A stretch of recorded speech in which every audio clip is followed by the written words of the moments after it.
So basically আজকে হচ্ছে আমি ইঞ্জিনিয়ারিং, যেহেতু আমাদের faculty engineering faculty, so engineering students এর জন্য আসলে হায়ার স্টাডিজ কি করে হচ্ছে ক্যারিয়ার ইম্প্যাক্ট ফেলে এবং কি কি অপরচুনিটিস হচ্ছে আমরা গ্র্যাব করতে পারি, সেই সকল জিনিস হচ্ছে এই ছোট্ট প্রেজেন্টেশনের মাধ্যমে আমি আসলে তুলে ধরার ট্রাই করব। তো তো আমি আসলে বলে দিই যে আসলে আজকের এই প্রেজেন্টেশনে আমি আসলে কয়েকটা জিনিস কভার করব। প্রথম হচ্ছে, যেহেতু আমাদের অনুষ্ঠানটা আসলে ইউনিভার্সিটি বা ডিপার্টমেন্ট কেন্দ্রিক, তো সেজন্য হচ্ছে আমি আমাদের ডিপার্টমেন্টের কিছু স্টুডেন্টদের আসলে প্রোফাইল শেয়ার করব। তারা কোথায় রয়েছেন হায়ার স্টাডিজে সেগুলো হচ্ছে ফার্স্ট সেশনে হচ্ছে দেখানোর ট্রাই করব, এবং কে কোথায় কোন সাবজেক্টে আসলে হায়ার স্টাডিজ কমপ্লিট করছেন সেটা শেয়ার করব। এরপর হচ্ছে হায়ার স্টাডিজ সম্পর্কে আমাদের খুবই প্রচলিত কিছু মিথ রয়েছে, যে সকল মিথের কারণে আসলে এই হায়ার স্টাডিজ সম্পর্কে আমাদের অনেক ধরনের মিস ইনফরমেশন হচ্ছে আমরা ক্যারি করি। তারপর হচ্ছে আমি আসলে হায়ার স্টাডিজ এর কিছু কিছু হচ্ছে বেনিফিটস নিয়ে আলোচনা করব দুই পক্ষ থেকেই, যারা আসলে পার্টিসিপেন্ট করে, যারা হায়ার স্টাডিজ অ্যাচিভ করে, এবং যারা আসলে প্রোভাইড করে, হোস্ট যে সকল কান্ট্রি গুলো আছে তারা যে হায়ার স্টাডিজ প্রোভাইড করছে, ফান্ডিং প্রোভাইড করছে, তাদের আসলে কি ধরনের বেনিফিট সেটা হচ্ছে দেখাবো। এবং লাস্ট পার্টে আমি আসলে হায়ার স্টাডিজ করার জন্য কি ধরনের রিকোয়ারমেন্টস প্রয়োজন একজন স্টুডেন্টস এর থার্ড ইয়ার বা ফোর্থ ইয়ারে, যারা আসলে এটাকে আসলে অ্যাক্সেস করতে চাচ্ছেন, তাদের আসলে কি কি জিনিস করতে হবে, এবং একদম লাস্ট পার্টে আমি আসলে ফান্ডিং নিয়ে কিছু স্পেসিফিক কথাবার্তা বলবো আর কি। সো প্রথমেই হচ্ছে আমাদের ডিপার্টমেন্টের কিছু এক্স স্টুডেন্টদের হচ্ছে প্রোফাইল শেয়ার করছি। আমি খুব সংক্ষেপে যাব, কারণ এগুলো আসলে জাস্ট ইনফরমেশন হিসেবে হচ্ছে আমি দেখানোর ট্রাই করছি আর কি। তো ওনার নাম হচ্ছে ফয়সাল আল আহমেদ। আমাদের এখান থেকে আসলে উনি গ্র্যাজুয়েশন শেষ করেছেন 2017-তে। এরপরে হচ্ছে আসলে উনি আছেন জার্মানির রস্টক ইউনিভার্সিটিতে এমএসসি করছেন ইলেকট্রিক্যাল ইঞ্জিনিয়ারিং এর উপরে। তো অবশ্যই আমাদের টিচাররা আমাদেরকে অনেক ভালো করেছিলেন। তো আমি আসলে এই পার্টটা এখানে ইনক্লুড করার দুইটা রিজন ছিল। সেটা হচ্ছে যে আমরা যদি আসলে জানি যে আমাদের এক্স স্টুডেন্টরা আসলে কে কোথায় আছে, তাহলে আমাদের যে লিঙ্কটা তৈরি হয়, এই লিঙ্ক তৈরি হওয়ার মাধ্যমে আসলে অনেক কিছুই আসলে খুব সহজে, ইনফরমেশন থেকে শুরু করে অনেক প্রসিডিউরাল ব্যাপারগুলো আছে, সেগুলো আছে আমরা খুব সহজেই আসলে কমপ্লিট করতে পারি। তো এরপরে ওনার ব্যাচেরই আরেকজন স্টুডেন্ট মাইদুল ইসলাম রাশেদ, উনি আছেন ইউনিভার্সিটি অফ জেইগেনে। উনি আসলে এমএসসি করছেন ন্যানো সায়েন্স এন্ড ন্যানো টেকনোলজিতে। সো এখানে একটা জিনিস বলে রাখি, উনি আসলে এখন রিসার্চ অ্যাসিস্ট্যান্ট হিসেবেও কাজ পেয়েছেন, আমি এটা শুনতে পেরেছি আর কি রিসেন্টলি। এরপর ওনার নাম হচ্ছে আব্দুল্লাহ আল মাসুদ। উনি আছেন হচ্ছে কানাডাতে ইউনিভার্সিটি অফ কনকর্ডিয়াতে। উনি 2018 শেষ থেকে আসলে এমএসসি কন্টিনিউ করছেন। তো উনি আসলে মোস্ট প্রবাবলি 70% স্কলারশিপ নিয়ে তারপরে হচ্ছে কানাডাতে গিয়েছিলেন।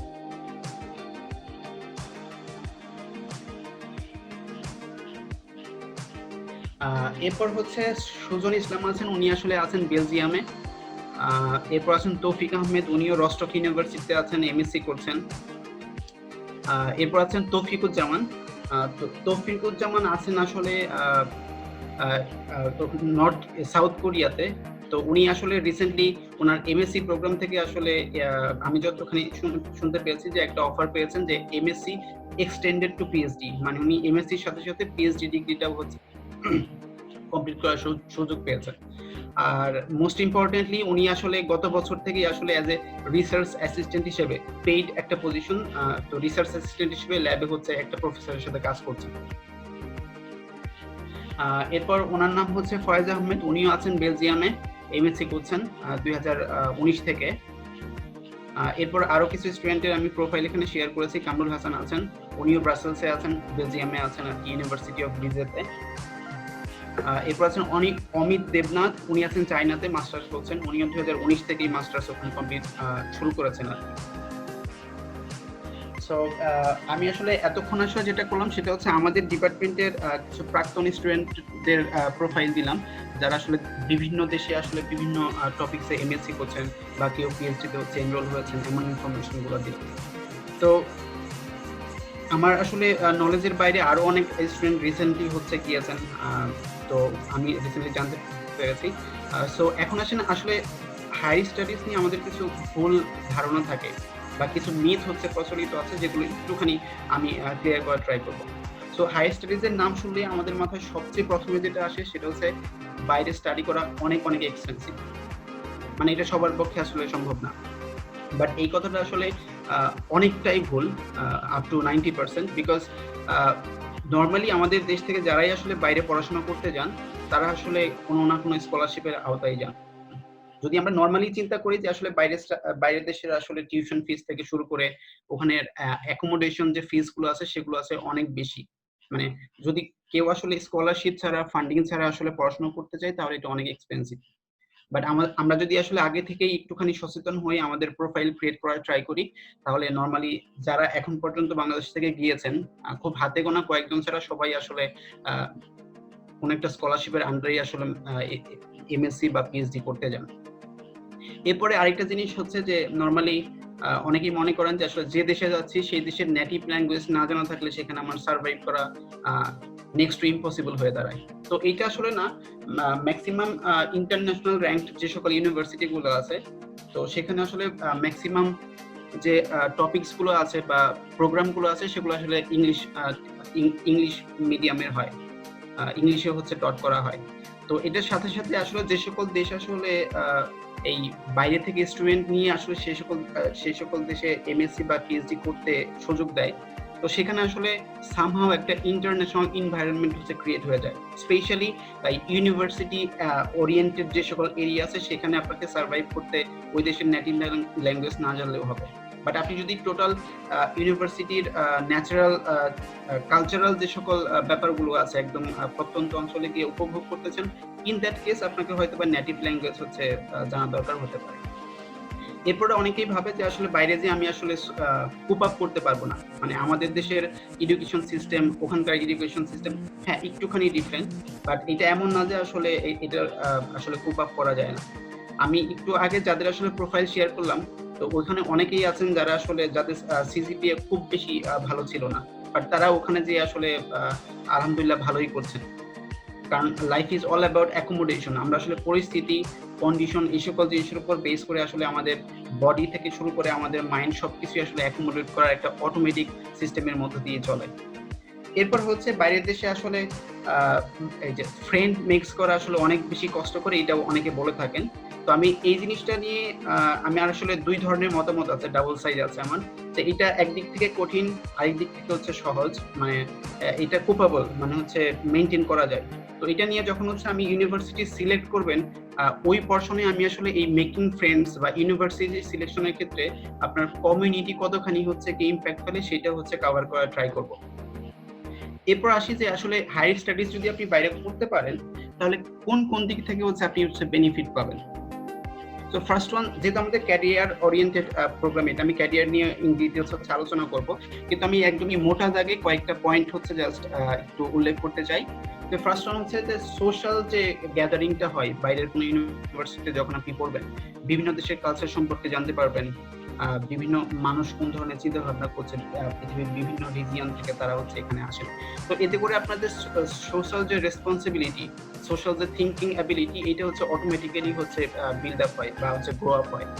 এরপর হচ্ছে ইকোনমিক ব্যাপারটা তো অবশ্যই আছে, যেহেতু হাই স্টাডির সাথে আসলে ক্যারিয়ার, জব এগুলো হচ্ছে গিয়ে লিঙ্কড। সো আসলে এখান থেকে আপনার হচ্ছে ইকোনমিক একটা কন্ডিশন অনেক বেশি হচ্ছে স্টেবল হয়ে যায়, আপনার হয়তো বা ভালো কোনো একটা জব পাওয়ার পসিবিলিটি অনেক বেড়ে যায় আর কি। তো আমি এটা ছাড়া হচ্ছে আমি ক্যারিয়ারের দিকে একটু আসলে ফোকাস করি, যে হায়ার স্টাডিজে যখন হচ্ছে আপনি যাবেন বাইরে, যখন হচ্ছে কোনো একটা ইউনিভার্সিটিতে আপনি এমএসসি বা পিএইচডি করবেন। আমি এখানে বলে রাখি হায়ার স্টাডিজ বলতে আসলে দুই ধরনের ডিগ্রিকেই বোঝায়, যে আপনি সেখানে এমএসসি করতে যেতে পারেন অথবা আপনি সরাসরি পিএইচডির জন্য যেতে পারেন। তো ইন দ্যাট কেস আমি আসলে একটু জিনিস বলে দিতে চাই যে আমাদের বাংলাদেশ থেকে আসলে যারাই বাইরে যান, তো এডুকেশনালি যে সকল অপরচুনিটিস গুলো রয়েছে সেখানে আসলে 4টা রিজিয়নে আসলে ভাগ করেন নরমালি। একটা হচ্ছে আমেরিকান রিজিয়ন, যেখানে আসলে কানাডা এবং হচ্ছে ইউনাইটেড স্টেটস এদেরকে আসলে রাখা হয়। তো সেইখানে আসলে মানুষ ম্যাক্সিমাম ক্ষেত্রে আসলে পিএইচডির জন্যই যায়, কারণ পিএইচডির জন্য এখানে সুযোগ সুবিধাও একটু বেশি থাকে। এদের যে সিলেকশন ক্রাইটেরিয়া সেখানে আসলে এমএসসি তে একদমই নেয় না এমন না, বাট কথা হচ্ছে এখানে পিএইচডি এর জন্য আসলে সুযোগ সুবিধা একটু বেশি থাকায় মানুষ আসলে সরাসরি পিএইচডি তে চলে যায়। এরপরে আরেকটা রিজিয়ন হচ্ছে অস্ট্রেলিয়া। তো অস্ট্রেলিয়াতেও আসলে জিনিসটা অনেকটাই সেম, এখানে এমএসসি এবং হচ্ছে পিএইচডি দুইটার জন্যই সুযোগ সুবিধা রয়েছে, বাট নর্মালি হচ্ছে থার্ড ওয়ার্ল্ড কান্ট্রি থেকে সবাই আসলে প্রিফার করে যে এখানে আসলে সরাসরি পিএইচডির জন্য যদি যাওয়া যায় তাহলে আসলে প্রসেসটা অনেক বেশি ইজি হয়, কারণ এমএসসি লেভেলে আপনি হয়তো অ্যাডমিশন পাবেন, বাট ইন দ্যাট কেস আপনাকে হচ্ছে ফান্ডিং বা স্কলারশিপ পাওয়াটা কম্পারেটিভলি একটুখানি টাফ। সো অস্ট্রেলিয়া পিএইচডির জন্য ভালো একটা অপশন আপনাদের কাছে থাকতে পারে। এরপর হচ্ছে এশিয়ান রিজনে কয়েকটা কান্ট্রি আছে, যেমন সাউথ কোরিয়া আছে, যেখানে আসলে রিসেন্টলি রিসার্চ এবং হচ্ছে এডুকেশনাল ডেভেলপমেন্টে প্রচুর পরিমাণ অর্থ হচ্ছে গভর্নমেন্ট খরচ করেন। এছাড়া হচ্ছে সিঙ্গাপুর, মালয়েশিয়া, এগুলো হচ্ছে অনেক ভালো ভালো প্রোগ্রাম হচ্ছে কি অফার করে থাকে। এরপর হচ্ছে ইউরোপ রিজিয়নে, সো ইউরোপ রিজিয়নে মূলত ইউরোপের সকল দেশেই আসলে এডুকেশনের জন্য অনেক অনেক মানে ইন্ডাস্ট্রি ওরিয়েন্টেড কোর্স হচ্ছে অফার করে থাকে। তবে একটা জিনিস বলে রাখা ভালো যে ইউরোপে আসলে এডুকেশনটা ফ্রি বলা হয়, যদিও রিসেন্টলি কয়েকটা দেশে আসলে টিউশন ফি ইম্পোজ করেছে, বাট মোস্ট অফ দ্য কান্ট্রিতে আসলে এখনো এডুকেশন হচ্ছে ফ্রি, মানে সেখানে যদি আপনি পড়াশোনা করতে চান তাহলে আপনাকে হচ্ছে কি টিউশন ফিস লাগবে না, নর্মালি আপনার অ্যাকোমোডেশন কস্টটা শুধু লাগবে, বাট এটার জন্য হচ্ছে ক্যাম্পাস জব অথবা হচ্ছে রিসার্চ অ্যাসিস্ট্যান্ট হিসেবে জব পাওয়ার পসিবিলিটি হচ্ছে অনেক আছে। সো এই রিজনের বাদ দিয়ে এখন আমি আসলে যাই যে হাই স্টাডিজ যখন আপনি কমপ্লিট করবেন তখন আপনার জন্য আসলে দুইটা পথ হচ্ছে ওপেন হয় মানে ক্যারিয়ারের জন্য। একটা হচ্ছে একাডেমিক, যে আপনি যদি আসলে ভবিষ্যতে আপনার যদি এই ধরনের ইন্টেন্সিটি থাকে যে আপনি টিচিং প্রফেশনে আসবেন, ইন দ্যাট কেস আপনার জন্য আসলে হায়ার স্টাডিজের কোনো বিকল্পই নাই।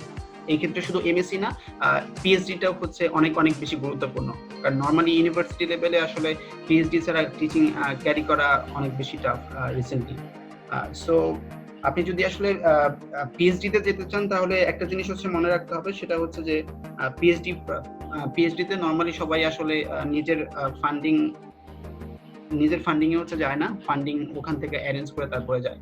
তো ফান্ডিং অ্যারেঞ্জ করতে কি কি জিনিস লাগবে আমি আমার আলোচনার পরের সেকশন আসলে যখন প্রোফাইল হচ্ছে আমরা ক্রিয়েট করব তখন হচ্ছে আমরা এটা দেখব। এরপর আসে ইন্ডাস্ট্রিতে। সো ইন্ডাস্ট্রিতে ক্যারিয়ার করার জন্য আপনার নর্মালি এমএসসি করলেই হচ্ছে চলে, যে আপনি যদি বাইরে থেকে আসলে এমএসসি করেন, তো এখানে আমি বলে রাখি বাইরের দেশগুলো আসলে প্রত্যেকটা এমএসসি প্রোগ্রামের এগেইনস্টে আসলে কিছু ইন্ডাস্ট্রির সাথে তাদের কোলাবোরেশন থাকে। মানে আমি যতখানি আসলে জানতে পেরেছি ইউরোপে এরা আসলে এদের যে প্রোগ্রামের নামগুলো হয় সেগুলো আসলে প্রত্যেক বছরই দেখা যাচ্ছে একটু একটু করে চেঞ্জ হয়।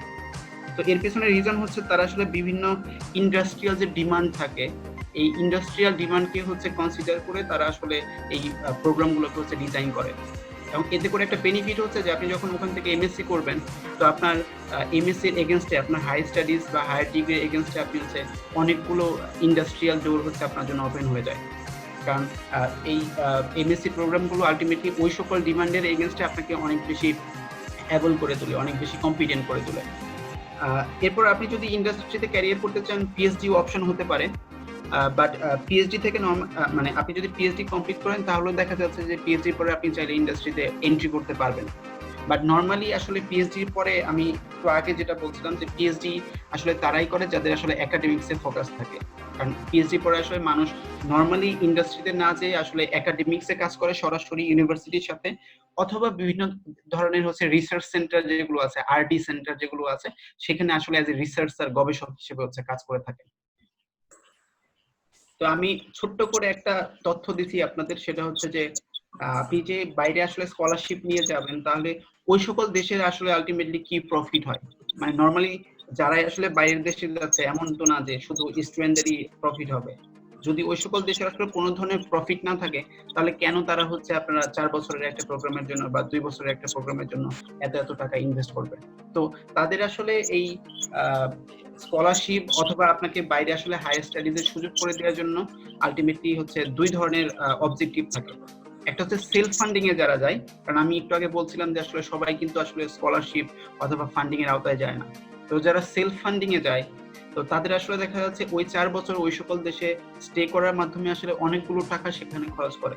এতে করে ওই দেশের যে ইকোনমি আছে, ইকোনমিতে আসলে বড় একটা প্রভাব হচ্ছে তৈরি হয়, প্রভাব ইম্প্যাক্ট তৈরি হয় আসলে ওই মানেগুলোর। কারণ এখানে তো একজন স্টুডেন্ট যায় না, আসলে অনেক অনেক স্টুডেন্ট বাইরে থেকে সেখানে পড়তে যায়। আর সেকেন্ড জিনিস হচ্ছে যে স্কলারশিপগুলোর ফান্ডিং মূলত হচ্ছে বিভিন্ন ধরনের ইন্ডাস্ট্রি থেকেই প্রোভাইড করা হয়। ইন্ডাস্ট্রি থেকে বেসিক্যালি প্রফেসর অথবা ইউনিভার্সিটিকে দেওয়া হয়। তারা হচ্ছে পৃথিবীর বিভিন্ন অঞ্চল থেকে ব্রাইট স্টুডেন্টদের নিয়ে ওই সকল স্কলারশিপ হচ্ছে প্রোভাইড করে। তো এটার পিছনে একটা বড় রিজন হচ্ছে তাদের আসলে এখন থেকে 5 বছর বা 10 বছর পরে বিভিন্ন ধরনের সোশিও ইকোনমিক টার্গেট থাকে অথবা কোনো টেকনোলজি ডেভেলপ করার টার্গেট থাকে। তারা বাইরে থেকে আসলে এই সকল স্টুডেন্ট নিয়ে তাদের মেরিটকে আসলে কাজে লাগিয়ে ওই ধরনের প্রবলেমগুলো আসলে সলভ করার ট্রাই করে। এতে করে তাদের সোশ্যাল যে ডেভেলপমেন্ট আছে, তাদের টেকনোলজিক্যাল যে ডেভেলপমেন্ট আছে সেগুলো হচ্ছে কমপ্লিট হচ্ছে। এখন আসি যে আসলে হাই স্টাডিজে যদি আমরা পড়তেই চাই তাহলে আমি আসলে ধরে নিয়েছি যে এখানে থার্ড ফোর্থ এই সকল ইয়ার থেকে আসলে স্টুডেন্ট বেশি আছেন। তো আমাদের আসলে কি করতে হবে? তো আমাদের আসলে এখন থেকেই আসলে প্রোফাইল তৈরি করতে হবে। তো এই প্রোফাইলের কতগুলো অংশ আছে। ফার্স্ট ওয়ান হচ্ছে আমি এখানে মেনশন করি, সেটা হচ্ছে ইউনিভার্সিটি। যে আপনি বাইরে হচ্ছে অ্যাপ্লাই করতে যাচ্ছেন কোন একটা ইউনিভার্সিটিতে, তো এই দেশে বা আপনি প্রিভিয়াস কোন ইউনিভার্সিটি থেকে আপনি ডিগ্রি নিয়েছেন সেটা একটা ফ্যাক্টর হিসেবে কাজ করে। আমি তো যেমন হচ্ছে একটা এক্সাম্পল যে কেউ যদি আসলে এমআইটি থেকে বিএসসি করে থাকে, এরপর হচ্ছে অ্যাপ্লাই করে, আর আপনি যদি এখান থেকে অ্যাপ্লাই করেন, অবশ্যই তার মধ্যে আসলে একটুখানি হচ্ছে গিয়ে তৈরি হয়, ইম্প্যাক্ট তৈরি হয়। সো এরপরে হচ্ছে সিজিপিএ, যে আপনি যে প্রোগ্রামটা আসলে কমপ্লিট করেছেন সেখানে আপনার একাডেমিক রেকর্ডস কেমন ছিল। তো এটা আসলে ওয়ার্ল্ড ওয়াইড আসলে 3.5 অনেক ভালো সিজিপিএ। আপনার যদি এর চেয়েও অনেক বেশি থাকে তাহলে আরো বেশি ভালো। তো ট্রাই করবেন সিজিপিএ আসলে একটু বেশি রাখার জন্য আলটিমেটলি, কারণ এখানে যারা আছেন সবাই আসলে প্রমিজিং স্টুডেন্ট, তাদের সিজিপিএ অনেক ভালো। এরপর হচ্ছে রিসার্চ এরিয়া। তো রিসার্চ এরিয়াটা বেসিক্যালি হচ্ছে যে সকল স্টুডেন্ট ফান্ডিং নিয়ে পড়াশোনা করতে যান তাদের জন্য খুবই খুবই ইম্পর্টেন্ট। কারণ আপনি যখন কোনো একটা প্রফেসরকে আসলে অ্যাপ্রোচ করবেন, তো ওই প্রফেসর যে সকল যে সেক্টরে আসলে কাজ করেন, আপনার সেক্টরটা যদি না হয়, টপিকস যদি সেম না হয়, তাহলে নর্মালি আপনাকে স্কলারশিপ বা ফান্ডিং দেবে না, এটাই স্বাভাবিক। দেন হচ্ছে কি আপনি যদি আমেরিকান রিজিয়নে পড়াশোনা করতে চান তাহলে আপনাকে হচ্ছে জিআরই দিতে হবে। আর যদি তা না হয় তাহলে নর্মালি হচ্ছে কি আপনাকে আইএলটিএস দিতে হবে, এবং এটার সাথে সাথে আপনাকে নর্মালি একটা লেটার লিখতে হয় যেটাকে হচ্ছে এসওপি বলা হয়। তো স্টেটমেন্ট অফ পারপাস বলা হয় আর কি, যে আপনি কেন ওই প্রোগ্রামে পড়তে যাচ্ছেন।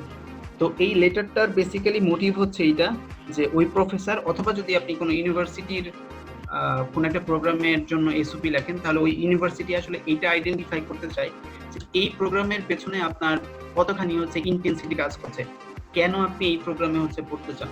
সাথে সাথে এই এসওপি লেখার সময় ওখানে অনেক ইউনিভার্সিটি আসলে একটা ক্রাইটেরিয়া দিয়ে দেয় যে আপনি যে এই প্রোগ্রামে পড়তে চাচ্ছেন, তো এই প্রোগ্রামের সাথে আপনার প্রিভিয়াস যে প্রোগ্রামটা যেটা আপনি কমপ্লিট করেছেন, তো সেইটার আসলে লিঙ্ক আপ কোথায়। যদি কোনো লিঙ্ক থাকে তাহলে সেটা হচ্ছে ইনক্লুড করে দিতে বলে, যে আমি এখানে পড়েছি, তো আমি পরবর্তীতে হচ্ছে এই কারণে পড়তে চাচ্ছি।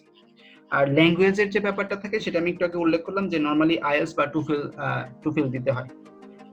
আর কেউ যদি আসলে বাইরে স্কলারশিপ নিয়ে পড়তে চান বা ফান্ডিং অ্যারেঞ্জ করতে চান, ইন দ্যাট কেস এই পাবলিকেশন, সায়েন্টিফিক পাবলিকেশন হচ্ছে গিয়ে অনেক ইম্পর্টেন্ট একটা ফ্যাক্টর যখন আপনি প্রফেসরকে হচ্ছে অ্যাপ্রোচ করবেন।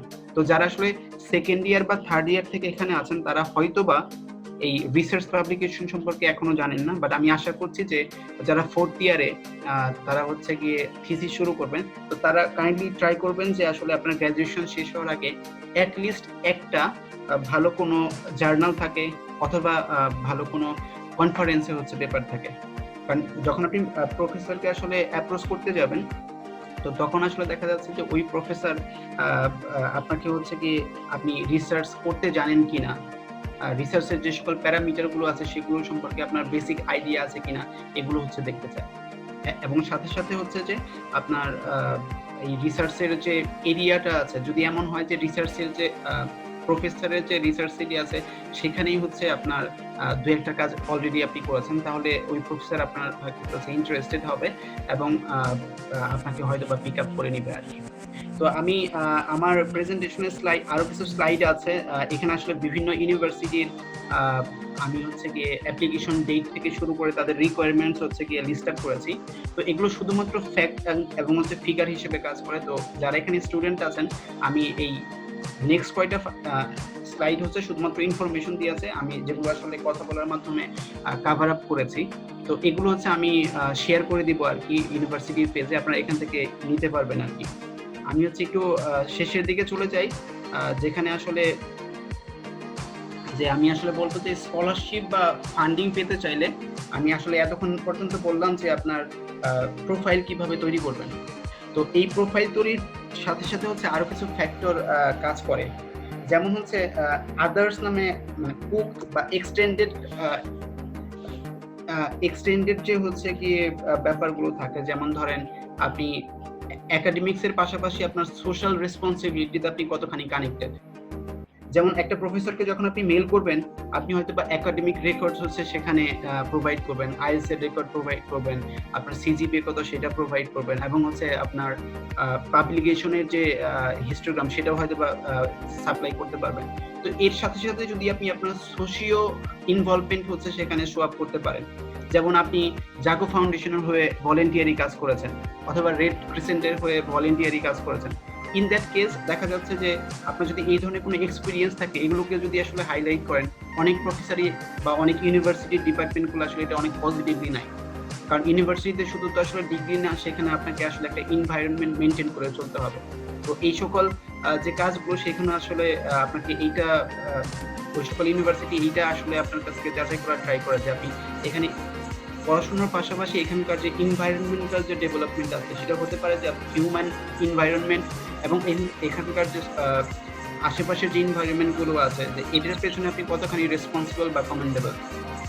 সো এই সকল জিনিসও হচ্ছে একটু ফোকাস করবেন, যারা থার্ড ইয়ারে আছেন বা সেকেন্ড ইয়ারে আছেন তারা ট্রাই করবেন এই ধরনের কোনো একটা সোশ্যাল অর্গানাইজেশন হচ্ছে অ্যাড হওয়ার জন্য, যেখান থেকে আপনি কিছু হচ্ছে গিয়ে ভলেন্টিয়ারি কাজ করতে পারেন। দেখা যাবে যে 6 মাস বা 1 বছর কাজ করলে এখান থেকে একটা পার্টিসিপেটরি হচ্ছে একটা সার্টিফিকেট হচ্ছে পাবেন। সো এছাড়া হচ্ছে কি আরেকটা জিনিস একটু বলে দিই যে আপনারা যখন ইউনিভার্সিটি বা প্রফেসর হচ্ছে গিয়ে সিলেক্ট করার জন্য যাবেন, তো তখন প্রিভিয়াস স্টুডেন্টদের তো হেল্প নিবেন যারা আপনার ইউনিভার্সিটির সিনিয়র অথবা এমনিতে আপনার সাথে পরিচিত তাদের, বাট ট্রাই করবেন প্রিসাইজ ইনফরমেশন পাওয়ার জন্য আপনি নিজে তাদের ওয়েবসাইট গুলোতে যে হচ্ছে একটুখানি খোঁজ খবর নেওয়ার জন্য। কারণ ধরেন আপনি আপনার কোন একটা বড় ভাইকে হচ্ছে বললেন যে আমি এখানে অ্যাপ্লাই করতে চাই, আপনি দেখবেন তো আপনার প্রফেসর হচ্ছে স্টুডেন্ট নিবে কি নিবে না। বাট একটা জিনিস আমি বলে দেই যে আসলে বাইরের ইউনিভার্সিটিগুলো কিন্তু আসলে ইউনিভার্সিটির প্রফেসররা কিন্তু আসলে অনেকগুলো টপিকসে কাজ করেন, যেখানে হয়তো বা তাদের রিসার্চ গ্রুপে আসলে কয়েকটা গ্রুপ থাকে, এক এক গ্রুপে 5 জন 10 জন এরকম করে স্টুডেন্ট থাকে। এখন দেখা যাচ্ছে আপনার বড় ভাই যে গ্রুপে আছে সেই গ্রুপে আর স্টুডেন্ট প্রয়োজন নাই, সে কিন্তু বলবে যে আমার প্রফেসর হচ্ছে আর স্টুডেন্ট নিবে না।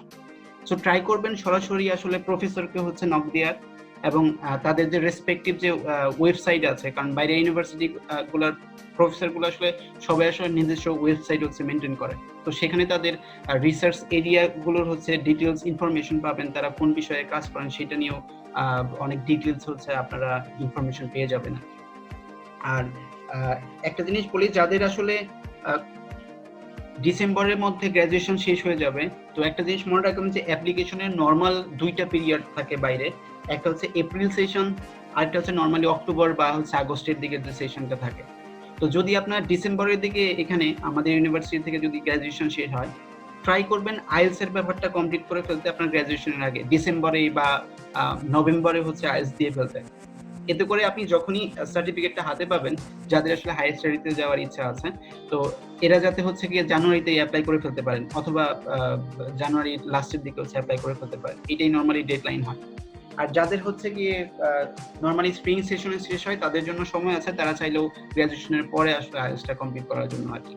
বাট এখানে আমি একটা অ্যালার্ট জিনিস দিয়ে রেখেছি, দেখেন যে এই সকল ইনফরমেশনের জন্য আপনি নরমালি হচ্ছে আপনার সিনিয়রদের করতে পারেন, অ্যাপ্রোচ করতে পারেন ইনফরমেশনের জন্য, ওয়েবসাইটে হচ্ছে যে ইনফরমেশন গুলো কালেক্ট করতে পারেন।